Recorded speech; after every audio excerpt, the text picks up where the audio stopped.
Di Spanyol, suatu bencana misterius terjadi yang menyebabkan kehancuran maha dahsyat dan memakan korban jiwa yang tak kalah banyak.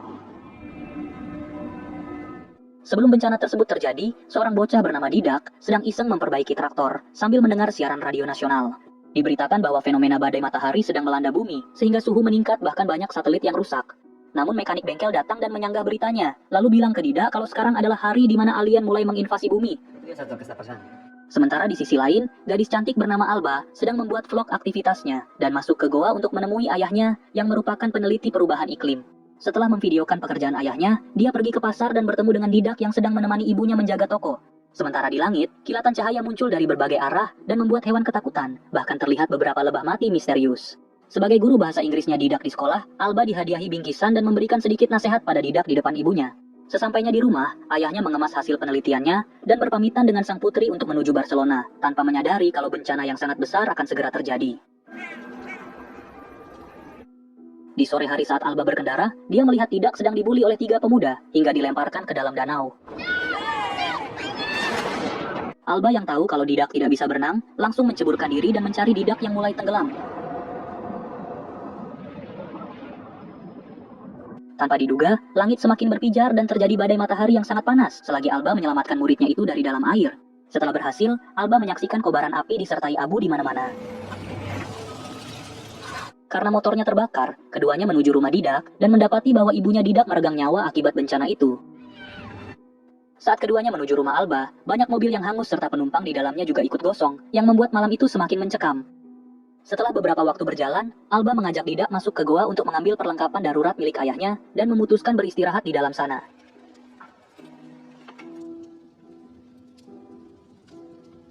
Di pagi hari, keduanya melanjutkan perjalanan ke rumah Alba dan terkejut manakala rumahnya yang agak jauh dari kota juga ikut hancur. Alba kemudian menghubungi ayahnya yang belum pulang, sementara Didak mencoba menyalakan TV dan radio, yang sama sekali tidak berfungsi. Saat sadar kalau jaringan telekomunikasi sudah mati, Alba mengecas HP-nya menggunakan listrik tenaga surya dan pergi ke kota untuk mencari orang yang masih hidup. Namun sayangnya, mereka hanya melihat kota yang hancur, ditambah bau busuk dari para korban yang terdampak bencana. Saat Didak mengambil senjata polisi, Alba melarangnya dan mereka beralih mencari motor yang masih berfungsi. Tanpa diduga, bocil meresahkan ini malah mendorong Alba yang tidak siap, sehingga Alba terjatuh dan tertusuk besi tajam. Setelah sampai rumah, Alba mengobati lukanya dengan peralatan medis seadanya, tanpa menyadari kalau dirinya beresiko mengalami penyakit tetanus. Selama beberapa hari karena lukanya tidak ditangani dengan tepat, Alba mengalami demam tinggi dan lukanya semakin memburuk.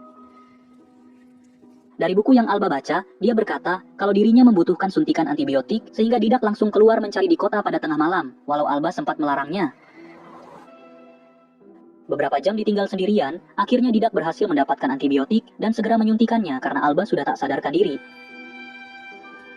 Selama menunggu Alba siuman, Didak mengunjungi sang ibu di rumahnya yang sudah hancur lebur dan juga ke bengkel tempat dulu dia biasa bermain. Beberapa hari kemudian, Alba bangun dan bocil meresahkan ini langsung memeluknya. Alba takjub karena dengan inisiatif Didak, lukanya kini sudah sembuh. Setelah itu hari-hari mereka diisi dengan bertahan hidup, di mana Alba fokus menanam sayur mayur, sementara Didak membantunya diselingi bermain bola. Dengan mengibarkan bendera putih agar diketahui tim penyelamat, Alba juga rutin merekam aktivitasnya bersama Didak. Suatu hari, Didak panik setelah mendapati ada bercak darah di kasur. Dia pun segera menghampiri Alba yang sedang mencuci pakaian, dan diberitahu kalau darah tersebut wajar bagi kaum wanita.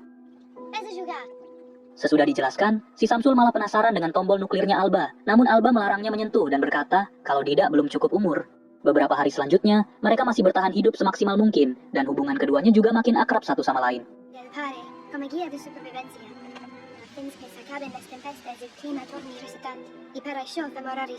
Hingga beberapa tahun kemudian, Didak tumbuh besar dengan badan tegap khas model iklan Elemen, dan hal itu membuat Alba tersenyum kecil.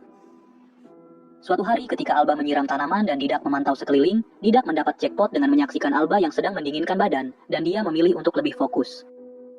Berbulan-bulan berlalu, Didak memutuskan ke bengkel untuk memperbaiki traktor dan membawanya ke rumah, sehingga Alba terkejut menyadari bocil yang dulu dia besarkan kini menjadi berguna. Menyadari tim penyelamat tidak pernah ada, keduanya memutuskan bergerak ke Barcelona demi mencari ayah Alba yang kemungkinan masih hidup dengan melewati ribuan bangkai kendaraan dengan mudah menggunakan traktor.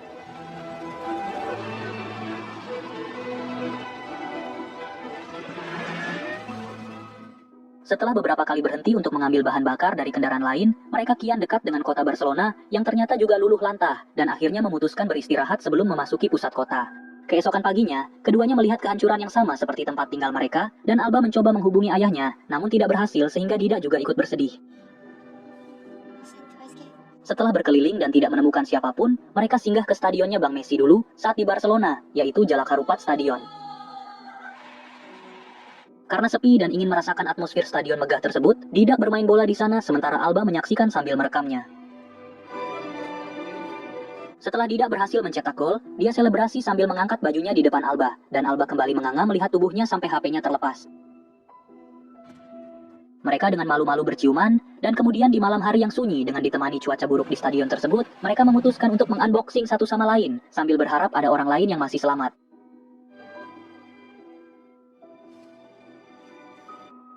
Beberapa hari tidak menemukan siapapun, mereka akhirnya memilih menetap di pinggir pantai, dan seminggu kemudian, Alba mengumumkan kalau perutnya sudah terisi, sehingga Didak sangat bahagia karena kegacorannya. Selama menunggu kelahiran buah hatinya, Alba mengisi pengetahuan mengenai cara melahirkan sampai membesarkan anak, sambil terus dijaga oleh Didak yang sangat menyayanginya. Berbulan-bulan berlalu, dan persiapan melahirkan sudah lengkap, tibalah saatnya Alba untuk melahirkan anak pertamanya, sambil ditemani sang kekasih. Akhirnya setelah itu, mereka berhasil dikaruniai seorang anak yang sehat dan diberi nama Kai. Keesokannya saat Alba menyusui dan Didak mencicipi apa yang diminum oleh Kai, mereka melihat kapal layar sehingga Alba melambaikan tangan agar kapal tersebut mendatanginya. Sementara itu, Didak tampak tidak menginginkan orang lain di tengah keluarganya tersebut, namun Alba bersikeras dengan kemauannya sehingga Didak mengambil senjata tajam untuk jaga-jaga. Tanpa diduga, mereka melihat pria tua di pinggir pantai yang masih bernapas, sehingga langsung ditolong. Setelah lukanya diobati, pria tua itu berterima kasih dan meminta izin untuk memeluk keduanya, dan kemudian menangis terseduh-seduh. Pria tua itu mengingat bahwa saat mesin kapalnya rusak dan sudah menurunkan jangkar, sebuah badai besar menerpanya hingga jatuh ke air. Selama beberapa hari memperbaiki kapal, pria itu selalu turun ke darat dan membagi ilmu mengenai pelayaran dan juga pertanian, yang membuat Alba merasa pria tua itu sangat mirip dengan ayahnya. Suatu hari, Didak mulai cemburu dengan kedekatan Alba dengan pria itu, dan firasatnya terbukti saat memergoki pria tua itu sedang mengintip Alba yang sedang menyusui. Namun pria tua itu beralasan kalau dia hanya ingin memberikan madu yang dipanen langsung dari pulau asalnya yang berguna meningkatkan kualitas ASI pada Alba di masa menyusui. Mendengar penjelasannya, Didak tetap marah dan kemudian memintanya pergi, apalagi diketahui kalau kapalnya sudah selesai diperbaiki. Akhirnya pria tua itu menuruti perkataan Didak, namun sebelum pergi, dia berbalik dan mengundang keduanya untuk pesta kecil-kecilan di kapal sebagai bentuk rasa terima kasih. Tanpa diduga, Alba langsung mengiyakan tanpa meminta pendapat Didak terlebih dahulu. Sesudah bersiap-siap dan naik kapal, keduanya yang turut membawa sang putra, dijamu oleh pria itu dengan tontonan layar tancap, sehingga malam tersebut terasa spesial bagi keduanya. Namun malapetaka bagi keduanya, terjadi di pagi hari ketika Didak sadar kalau kapal sudah menjauhi daratan, dan tiba-tiba pria tua itu menghajarnya sampai terjatuh ke air. Mendengar kegaduhan tersebut, Alba keluar dan terkejut melihat Didak berada di air, sehingga dia langsung melempar pelampung sambil terjun menyelamatkannya. Namun tanpa diduga, pria tua itu kabur menjauh sambil membawa putra mereka, yang membuat keduanya hancur berkeping-keping. Sesampainya di darat, baik Alba maupun Didak langsung melampiaskan kemarahannya dengan merusak apa yang pria tua itu ajarkan, termasuk botol madu yang kemarin diberikan. Berjam-jam melihat ke arah laut, mereka akhirnya memutuskan akan mengambil kembali putranya dengan melakukan persiapan yang diperlukan. Selama beberapa hari keduanya mencari pulau yang kemungkinan dijadikan tempat tinggal pria tua tersebut, sambil berusaha mempersiapkan kapal dan belajar navigasi pelayaran. Setelah itu, Alba mendapat petunjuk melalui bunga yang biasa memproduksi madu, sehingga mereka langsung bergegas ke pulau yang memiliki bunga yang dimaksud. Setelah semua siap, mereka berlayar selama beberapa jam ke pulau yang kemungkinan benar, dan saat sampai, ada lebah yang hinggap, dan syukurnya mereka juga menemukan kapal si pria tua. Karena kapal tersebut kosong, mereka memutuskan turun ke darat sambil membawa senapan dan masuk ke dalam hutan, sampai kemudian mereka menemukan bangunan tua misterius. Tiba-tiba, mereka melihat pria tua yang dicari sedang keluar dari gudang bawah sambil memakai pakaian khusus untuk memanen madu. Keduanya pun segera mengambil kesempatan tersebut, di mana Didak bertugas mengawasi pria tua, sementara Alba turun ke bawah gudang. Putranya pun ditemukan terkunci di dalam kandang besi, sehingga Alba meminta bertukar posisi agar Didak membuka kandangnya dengan perkakas. Namun saat Didak terlalu lama dan Alba lengah dalam mengawasi, pria tua yang melihat Alba di tempatnya langsung menyerang sambil merebut senjatanya.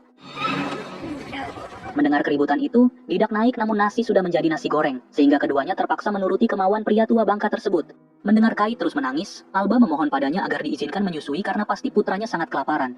Akhirnya pria tua itu mengizinkan Alba untuk menyusui putranya, namun dengan ancaman akan ditembak jika melakukan perlawanan. Saat menyusui di gudang bawah, kita sempat mengira kalau pria tua itu akan mengunboxing Alba di sana. Namun ternyata, dia lebih memilih untuk mengawasi Didak. Tanpa diduga, Alba memutuskan lari sambil membawa putranya. Tapi sialnya dia ketahuan, sehingga pria tua itu langsung mengejarnya ke arah dermaga. Setelah lari beberapa puluh meter, dan pria itu semakin dekat dengan Alba, dia berhenti untuk bersembunyi sambil menyusui putranya, agar tidak bersuara. Tak lama kemudian, pria itu mendengar suara tangisan, dan sesudah diperiksa, dia mendapati HP yang sedang memutar video Kai, sehingga sadar kalau Alba berusaha membebaskan Didak. Pria itu langsung balik kanan sementara Didak berusaha dilepaskan Alba, namun karena sudah ketahuan, dia menyelipkan pisau lipat ke tangan Didak sebelum menjauh. Ketika Alba ditodong, Didak yang masih lemas menyerang pria itu namun kurang maksimal. Alba pun mengambil senapan yang terjatuh dan mengarahkannya ke pria itu, tapi karena tidak langsung menembak, pria itu berhasil mendekat dan hanya tertembak di bahu, sehingga masih bisa melawan. Didak yang melihat hal tersebut langsung bangun dan menyerangnya menggunakan cangkul, namun pria itu mampu menangkisnya sampai membuat Didak jatuh tersungkur.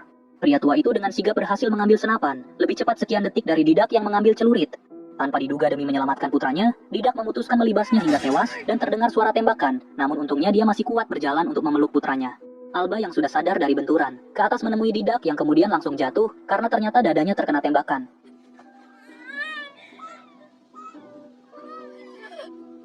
Alba pun harus menjadi janda di tengah bencana karena kesalahannya sendiri, yang tidak langsung menghabisi pria tua ketika tadi ada kesempatan. Beberapa tahun kemudian, Kai sudah tumbuh dan memiliki hobi yang sama dengan ayahnya. Alba kemudian memperlihatkan rekaman video Didak pada putranya saat bersenda gurau, bermain bola, sampai akhirnya Kai lahir. Tujuan hidup Alba pun menjadi ambigu bagi saya, karena di akhir, Alba mengisyaratkan kalau cintanya dengan sang anak merupakan benih awal umat manusia.